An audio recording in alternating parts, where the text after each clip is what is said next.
Hi Taurus, welcome, and this is your reading. Tingnan natin kung ano yung mensahe sa'yo. Be open-minded po, hindi po halos lahat makaresonate, kaya piliin nyo na lamang. And thank you nga po pala sa mga nag-subscribe, lalo na po sa mga bumabalik. Marami pong salamat. Give me the message for Taurus. Ano yung mensahe sa'yo? So, meron ka dito, message of guidance. Napipil ko dito, ginagabayan ka, or pwede rin sabihin sinusunod mo na dito yung guidance mo, inner guidance mo, or pwede rin na ikaw yung tipo ng tao na madasalin, relihiyoso, may pagkakonserbatibo, okay? Kung magano, meron kang hinahanap, meron kang gusto mangyari or marating, or pwede rin sabihin na meron kang hinahanap dito na katangi-tangi. Ito lang yung nakikita ko. Meron ka ditong gustong makamit dito sa The Star. Okay? Or pwede rin sabihin ito yung naghihintay sa'yo. Meron ditong promise na naghihintay sa'yo. Ito lang yung nakita ko. Kasi meron ditong ayan, dito sa pinky fingers. Tama ba? Pinky fingers pang tawag doon yung ito malinggit. Ito lang yung nakikita ko. Meron ditong nagpa-promise or meron ditong hatid na sorpresa sa'yo dito sa message of guidance. Give me more information. Or meron ka ditong katanungan. Okay? Ito lang nakikita ko. Tinataka ka sa panibagong landas. Meron ditong guide. So, 2 beses na lumabas ang guide. Pwede rin sabihin nahingi ka ng sign. Meron kang gustong mangyari. Humihingi ka dito ng renewal dito sa leaves. May flower pa dito. So, humahanap ka dito ng kaligayahan. And then, nafe-feel ko dito, yung iba sa inyo, spiritual awakening or mataas yung intuition. May pagka-impact. Ito lang yung nakikita ko. And then, nafe-feel ko din dito, meron ka ditong katatagan, tulad ng isang tigre. Matapang ka, malakas ang loob. Hindi ka madaling sumuko, lalo-lalo na sa hamon ng buhay. Kumbaga, nafe-feel ko dito na mabagal ka, pero gusto mo, sigurado. Yung mabagal ka, pero merong assurance, ganun. Give me more information. Nafe-feel ko dito na grounded.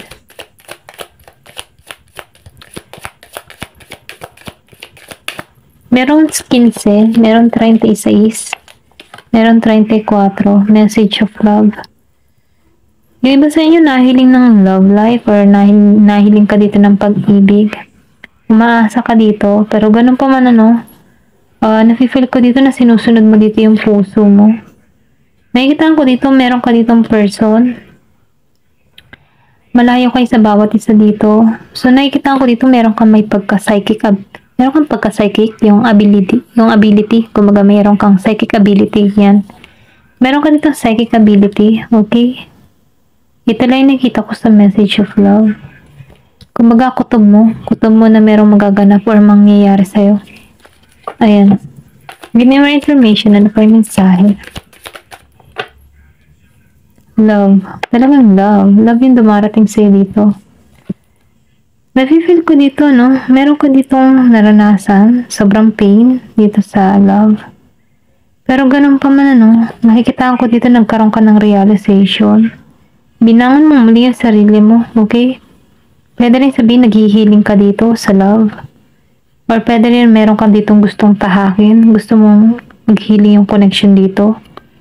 And then nakikita ko dito gusto mo ng renewal. Merong happiness. Gusto mo maging masaya. Hindi ka nawawala ng pag-asa dito. Okay, umaasa ka dito. Ito na yung nakikita ko. Give me more information. Wala pa yung mensahe. So, meron ditong communication na magaganap. Sa tingin ko, meron kang hinihiling dito na pag-ibig. Okay? Meron kang wish.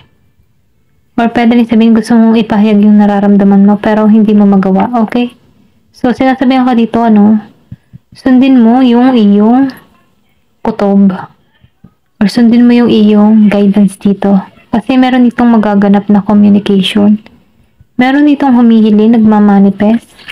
Pwedeng ikaw. Meron kang hinihiling dito. Ito lang yung nakita ko. Kumbaga, nagkakaroon ka dito ng bright idea. Maraming pumapasok sa kaisipan mo. Ayan. Learning. So, marami kang natutunan, okay? Sa connection na to.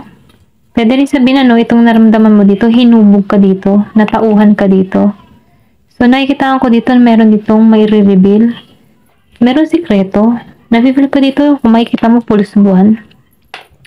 Merong marireveal sa'yo dito. Ito lang yung nakikita ko. Or pwede rin sabihin ikaw, meron kang i-reveal dito or meron ka dito kakausapin. Pwedeng sabihin, ididepensahan mo yung sarili mo, ipapaliwanag mo yung sarili mo dito sa Barney. Marami kang natutunan. Ito lang yung nakikita ko. Give me more information. Meron ditong 4, G's, depression. So, nakikita ko rito, no? Meron ka ditong hinihiling. Umaasa ka dito. Okay? Kumbaga, nahawak-hawak mo eh. Kailangan mo lang dito ng aksyon. Ito na yung nakikita ko. Meron ka ditong gustong mangyari or maganap. Nafe-feel ko dito na, alam mo yung gusto mong mangyari dito. Meron kang gustong masakatuparan or makamit. Pwede rin sabihin, ano, kung meron ka ditong kadiling na tao. Babae. Or pwede rin sabihin, ikaw ito. Okay? Gusto mo magkaroon ng communication sa partner mo. Ayan, hindi ka nagmamadali dito. Gusto mo yung sigurado. Kasi nasa healing process ka dito eh. So, message pass on. Ito yung mensaheng pinararating sa'yo. Meron ditong patungo sa'yo. Okay? Meron magpapahayag ng kanyang nararamdaman. Ayan. Tingnan natin dito. Give me more information. Ano pa yung mensahe?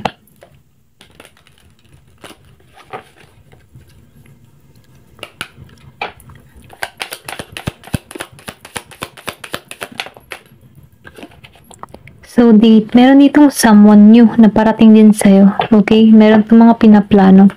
Or pwede rin sabihin, ano, ito yung person mo kung meron ka mang person. Or kung single ka man, ito yung parating sa'yo.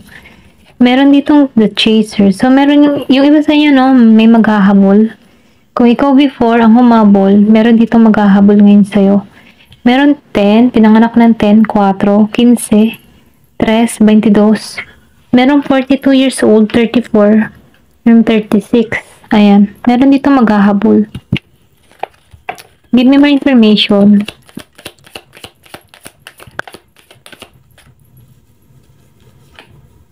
Butterfly. So, nakikita ko rito, ano, gusto nito mag-evolve. Okay? May pagbabago. Or pwede rin sabihin, ano, once na nakikita ka ng tao nito, may tension.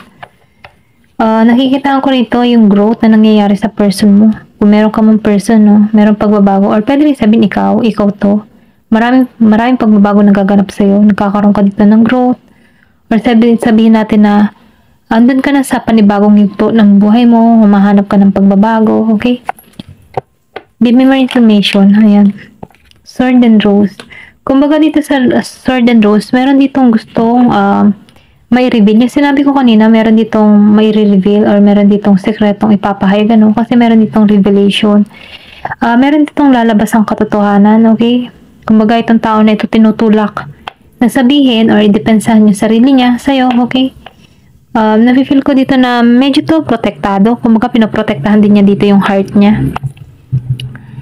Or pwede rin sabihin, ikaw yung tipo ng tao na masakit manalita, okay? Para kang bulaklak pero masakit ka manalita. Kumbaga, maganda ka, pero ang sakit mong manalita, diretsahan talaga. Okay? Ito lang yung nakikita ko. Maybe kaya ka ganun, dahil pinoprotektahan mo lang yung sarili mo. Give me more information. Ano pa yung sabi?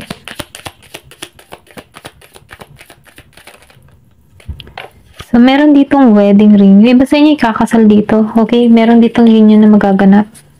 Merong kasalan. Or pwede rin sabihin, ito yung gusto niyo mangyari. Ikaw na yun sa bandang huli. Ikaw na yung gusto niyo makasama. Or pwede rin plano mo na to. Meron dito seduction. So, meron dito mga akit. Merong tukso.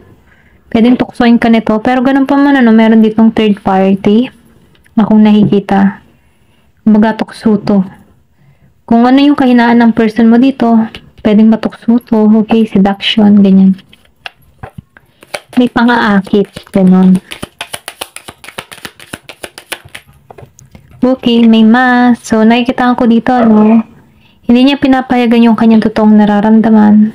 Nagpipretend, okay? Nagpipretend siya. Ito na yung nakikita ko. Tinatago niya yung totoo. totoong siya, ganyan. Pwede rin sabihin man, yung tipo na pagkaharap mo, okay siya, pero pag nagsusulo, damdam na damdam, yung ganun, yung tipong ganun. Meron siyang mga tinatagong pag-uugali dito. Or pwede rin naman, meron tong yung mga humaharap sa'yo masaya, pero hindi man totoo, galit naman. Ganun ba?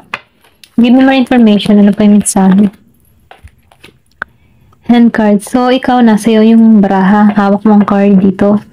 Nasa iyo kung tatanggapin mo to o hindi. Ikaw ang ano dito. Ikaw magpapasya.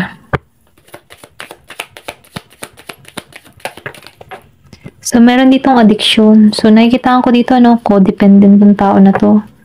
Pwede rin sabihin na inalisan ka nito, pero dala-dala pa rin yung puso mo. Nasasaktan siya. Ito na yung nakikita ko. And then yung iba sa inyo, nag-love self. Okay, nag-self-love. Kumbaga, nagiging attractive. Kumbaga, minamahal yung kanyang sarili. Okay, self-love muna. Mga ganun ba? Ito na yung nakikita ko. Ayan, hanggang dito na lamang po. Thank you for watching. Love and peace.